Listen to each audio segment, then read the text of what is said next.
This simple swing adjustment allowed me to increase my club head speed by 10 miles per hour, and it will do the same for you too.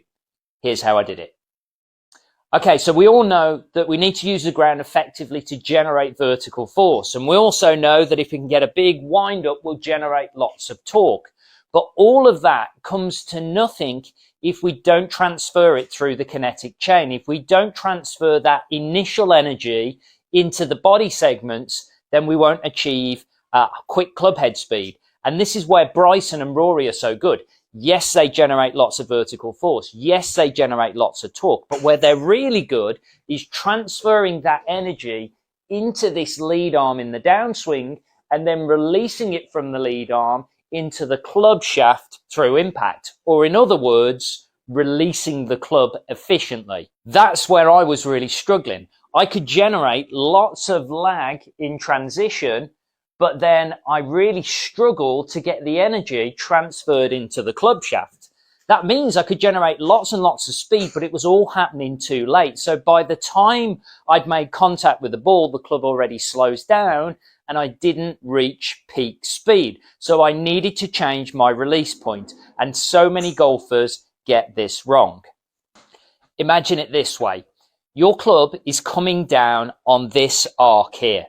And if we position that arc too far back, there's a very good chance that we'll reach peak speed before we get to impact, which means the club's decelerating as we come into the ball. In my scenario, this was too far forwards. That meant that my club wasn't getting to peak speed soon enough, which meant that I didn't get that full energy transfer at the point of impact. There were two keys to fixing this issue of this late release and allowing me to increase my club head speed. The first one was making sure that I was creating a centered turn to the top of the backswing.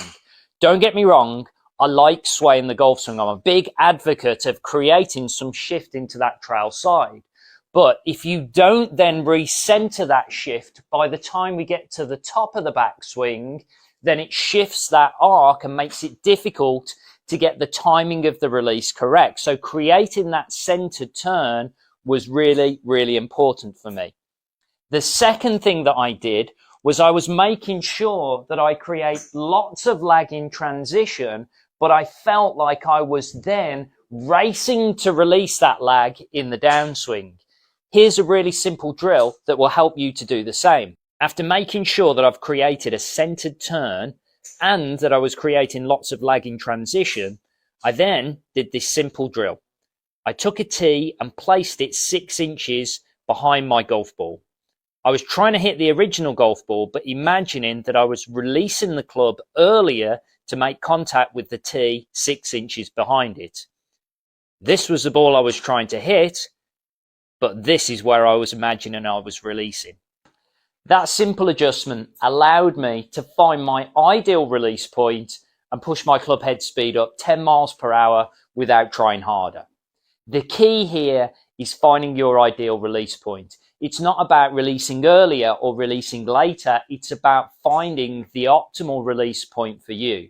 But remember, if you generate lots of lag in transition, that downswing move should become a race to release. Finding your optimal release point is something that I show you how to do in Project 120 MPH. Click the link to enroll and make sure you're following.